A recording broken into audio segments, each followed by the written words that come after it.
आज हम बात कर रहे हैं हार्मोनिक फंक्शन की।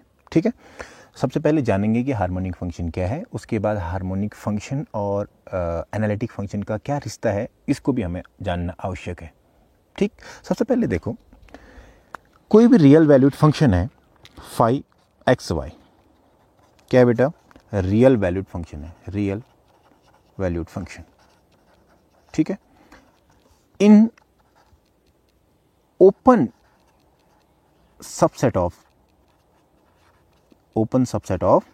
complex number C is said to be harmonic if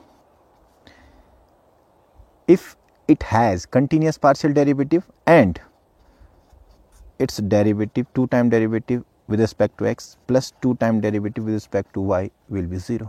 या हम बोल सकते हैं कि phi x x plus phi y y equals to 0। अगर ऐसी कंडीशन को सेटिस्फाइड करता है तो ये फंक्शन आपका क्या कहलाता है? हार्मोनिक फंक्शन कहलाता है। इसको ऐसे भी लिखा जाता है। आई बात समझ में? तो ये फंक्शन क्या है बेटा?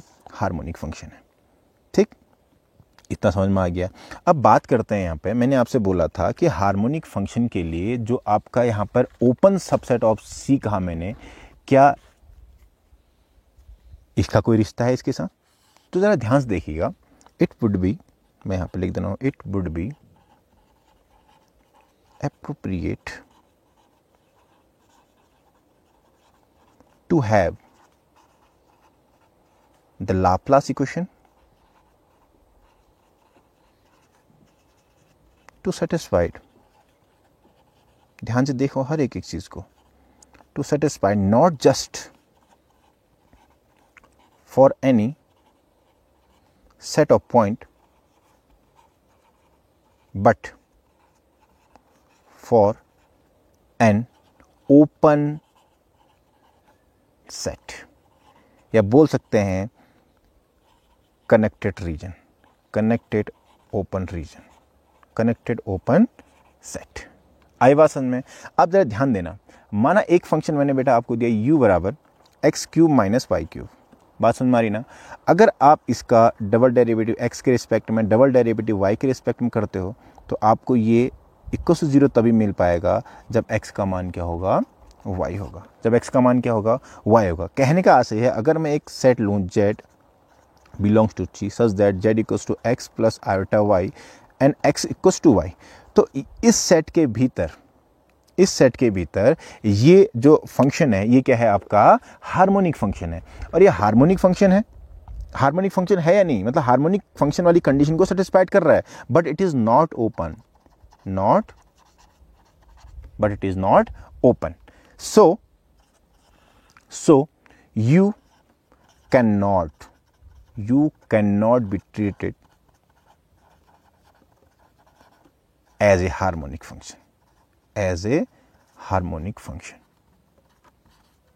बात समझ में आई? as a harmonic function। तो हर डेफिनेशन को बहुत अच्छे से देखो, तभी चीज़ें क्या होंगी? क्लियर होती हैं। क्योंकि ये छोटे छोटे क्वेश्चन जो हैं आपसे कहीं पर भी इंटरव्यू में पूछे जाते हैं, और ये सब छोटी छोटी चीज़ें हमारे नॉलेज को टेस्ट किया जाता है वहाँ पे कि हम कितने अच्छे से चीज़ों को पढ़ के आए हुए हैं। अब हम बात कर रहे हैं हार्मोनिक कंजुगेट की। ये तो बहुत ही इंपॉर्टेंट टॉपिक है, इसमें बहुत सारे लोग परेशान हो जाते हैं। हार्मोनिक कंजुगेट, आई बात समझ में? हार्मोनिक कंजुगेट बेटा। अब जरा ध्यान से देखना, a function v is called, मैं लिख देता हूं यहां पे, a function v is called a conjugate harmonic function for a harmonic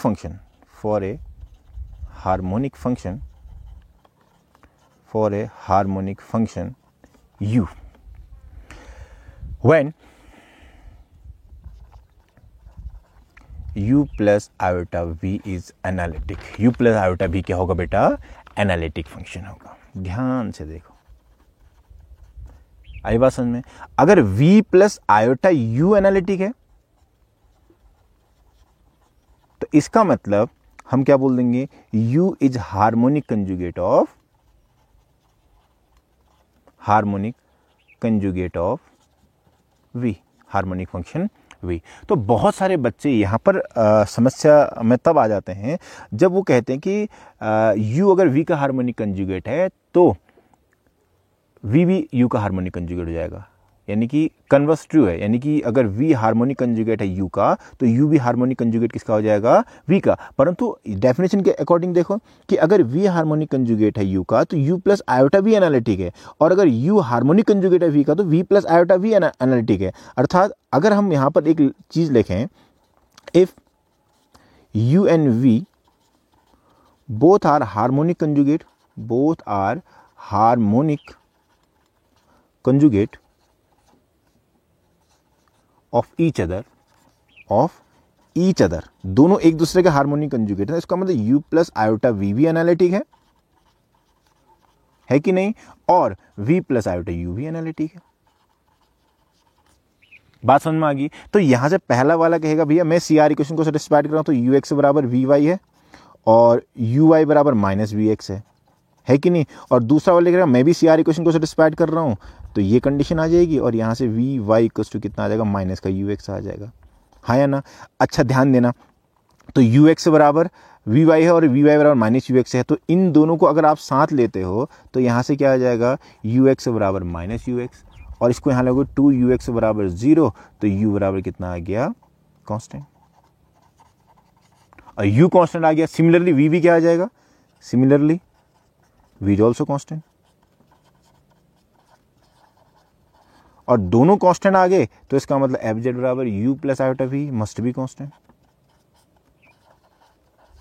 तो कहने का आशय ये है कि अगर u और v एक रियल पार्ट और एक इमेजिनरी पार्ट है complex number system, complex function का, और वो दोनों एक दूसरे के हार्मोनिक कंजुगेट तभी होंगे जब फंक्शन पक्का क्या होगा, कांस्टेंट होगा। तो यहां से एक थ्योरी निकल के आई कि दुनिया में जितने भी नॉन कांस्टेंट एनालिटिक फंक्शन हैं, नॉन कांस्टेंट एनालिटिक फंक्शन है तो उनका इमेजिनरी पार्ट उनके रियल पार्ट का हार्मोनिक कंजुगेट कहलाएगा, पर उसका रियल पार्ट इमेजिनरी पार्ट का हार्मोनिक कंजुगेट नहीं कहलाएगा। बहुत इंपॉर्टेंट है कि नहीं है? ठीक हो गया। अब एक और प्रश्न मन के अंदर उठता है कि क्या हार्मोनिक कंजुगेट हमेशा यूनिक होता है? अब इस पे हम बात कर लेते हैं कि यूनिक होता है या नहीं होता है। आई बात समझ में? ठीक है बेटा, अब जरा ध्यान से देखना कि मैंने कहा कि if v is harmonic conjugate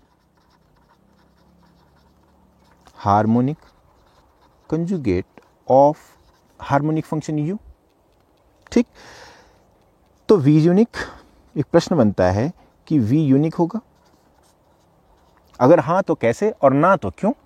बात समझ में आ रही है? चलिए देखते हैं। अब v हार्मोनिक कंजुगेट है u का, तो इसका मतलब u plus iota v is analytic, और इसको बेटा मैं थोड़ी देर के लिए मान लेता हूं कैपिटल F। बात समझ में आ रही है? ये एनालिटिक फंक्शन हो गया। अब दूसरा मान लेता हूं v1 is also harmonic conjugate of u, तो by definition of harmonic conjugate तो u plus iota v1 is also analytic, और इसको मान लेता हूं बेटा u plus iota v1 equals to g मान लिया। भैया ये एनालिटिक है और ये एनालिटिक है, इन दोनों का डिफरेंस भी कहेगा मैं भी तो एनालिटिक हूं। चलिए आइए, कोई बात नहीं, तो ये हो जाएगा iota v minus v1 is analytic, हाँ या ना? अच्छा एक बात बताओ, f minus g is analytic and its real part will be is 0। Real part क्या है बेटा? 0। और ये एनालिटिक फंक्शन है, इसका रियल पार्ट 0 है तो इमेजिनरी पार्ट क्या कहेगा? तो यहां से पहले तो फंक्शन कहेगा मैं कांस्टेंट हूं, इज कांस्टेंट, और जब ये कांस्टेंट तभी बनेगा जब इसका इमेजिनरी पार्ट भी कांस्टेंट होगा, हाँ या ना? तो इसका मतलब v minus v1 is also एक कांस्टेंट, तो v बराबर कितना आ गया, v1 प्लस c1। तो इसका मतलब है कि अगर v हार्मोनिक कंजुगेट है u का, तो अगर कोई दूसरा भी हार्मोनिक कंजुगेट u का है तो उन दोनों के बीच में जो अंतर है वो सिर्फ क्या है कांस्टेंट का है। तो इसका मतलब आपसे कोई पूछेगा क्या हार्मोनिक कंजुगेट किसी हार्मोनिक फंक्शन के कितने हो सकते हैं, तो आपका आंसर होगा इनफाइनाइट हो सकते हैं। क्यों? क्योंकि अगर एक हार्मोनिक कंजुगेट आपको मिल गया है तो उसके पीछे आप कांस्टेंट जोड़ दीजिए, वो भी उसका क्या हो जाएगा, हार्मोनिक कंजुगेट होगा। हाँ, ये बोल सकता है क्या उन दोनों का डिफरेंस एक नॉन कांस्टेंट फंक्शन बन सकता है, तब वहां पर आपका उत्तर होगा कि अगर दो हार्मोनिक कंजुगेट हैं किसी फंक्शन के तो उन दोनों का जो डिफरेंस है वो हमेशा कांस्टेंट फंक्शन बनेगा। कैसा भी क्वेश्चन बनाया जा सकता है कि वो बोल देगा कि if v1 and v2 are two harmonic conjugate of function u, then v1 minus v2 is entire function. तो क्या आपका आंसर होगा कि भैया v1 और v2 अगर दोनों क्या है, हार्मोनिक कंजुगेट ही होके, तो उन दोनों का डिफरेंस क्या है, c है। तो c का मतलब कांस्टेंट फंक्शन तो हमेशा क्या होता है, इंटायर फंक्शन होता है। तो आपका आंसर क्या हो जाएगा, सही हो जाएगा। हाँ या ना? ठीक है बेटा। अच्छा, ध्यान देना थोड़ा सा। मैं बात करूं f बराबर u plus iota v is analytic, ध्यान दीजिएगा। तो इसका मतलब अगर मैं इसको माइनस आयोटा f आयोटा से मल्टीप्लाई कर दूं, ये भी क्या हो जाएगा, एनालिटिक होगा कि नहीं होगा? अच्छा, माइनस आयोटा f से जो मल्टीप्लाई करने के बाद क्या रिजल्ट मिल रहा है, ये मिल जाएगा आपका v माइनस आयोटा u, या इसको मिलता हूं v प्लस आयोटा और minus u is also analytic. अच्छा, यहां से एक चीज सीखने को मिली कि अगर u plus iota v analytic है तो v किसका हार्मोनिक कंजुगेट है, u का। और यहां से ये भी इसी के चलते ये आया, तो यहां से क्या है, v plus iota minus u analytic है। तो इसका मतलब मैं यहां से बोल दूंगा कि minus u is harmonic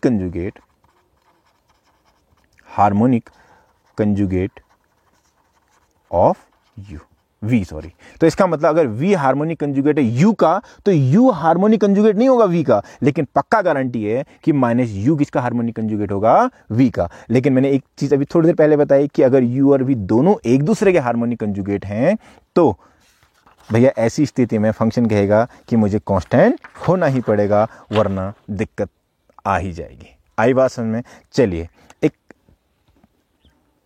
important question, ये आप लोग खुद ही बताएंगे मुझे। पहला है कि u and v both are harmonic function, both are harmonic function, both are harmonic function, u और v both are harmonic function, implies u plus iota v is analytic. ये आपने ट्रू और फॉल्स में बताना है। दूसरा ये है कि अगर u plus iota v is analytic, this imply u and v both are harmonic, both are harmonic function। ये भी आप लोगों ने बताना है। आई बात समझ में बेटा? चलिए, हम एक क्वेश्चन इनका आंसर भी आपको लगे हाथों दे ही देते हैं। अगर मैं u को मान लेता हूं x और v को मान लेता हूं मैं माइनस वाई, सब देख लो, u x x plus u y y करोगे कहेगा 0, v x x v y y करोगे क्या कहेगा, 0। तो इसका मतलब u and v both are harmonic, both are harmonic function, both are harmonic function. तो u प्लस आयोटा v देखो तो कितना आएगा, x माइनस आयोटा y, और ये कितना हो गया बेटा, z बार। और ये z बार है तो del upon del z bar of, इसको एफ जेड मान लो, कितना आएगा, is equal to 1 not equal to 0 for all z belongs to c। इसका मतलब fz is nowhere analytic, function।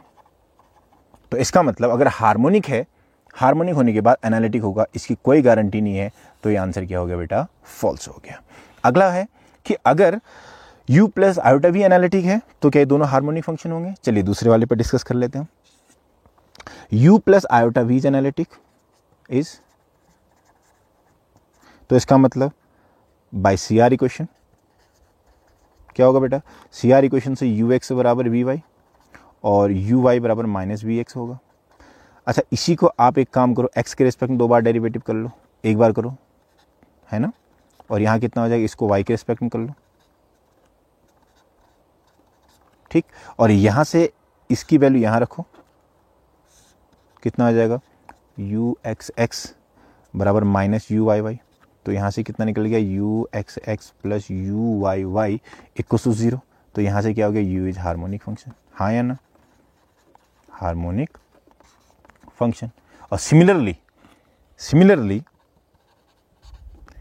v is also harmonic, v is also harmonic, है ना। तो इसका मतलब ये आंसर हमेशा क्या है, ट्रू है।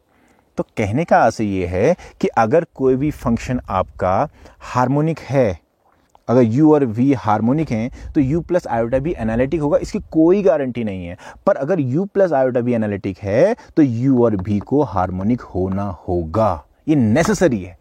अब यहां से नेसेसरी से हमें एक चीज ये मिल जाती है कि कोई भी फंक्शन एनालिटिक है चेक करना है, और हम उसका रियल पार्ट और हमने इमेजिनरी पार्ट कंपेयर किया, तो रियल पार्ट आपका हार्मोनिक आ गया माना, लेकिन इमेजिनरी पार्ट हार्मोनिक नहीं आ पाया, तब भी हम बोल देंगे फंक्शन एनालिटिक नहीं है। यानी कि सबसे पहले इंटायर फंक्शन को अगर आपने चेक करना है या एनालिटिक फंक्शन को आपने चेक करना है तो u प्लस आयोटा v में से u और v का हार्मोनिक फंक्शन होना अति आवश्यक है। यदि एक भी कहेगा मैं हार्मोनिक फंक्शन नहीं हूं तो उस फंक्शन के हम उल्टा जवाब दे देंगे कि भाई तू भी एनालिटिक नहीं है।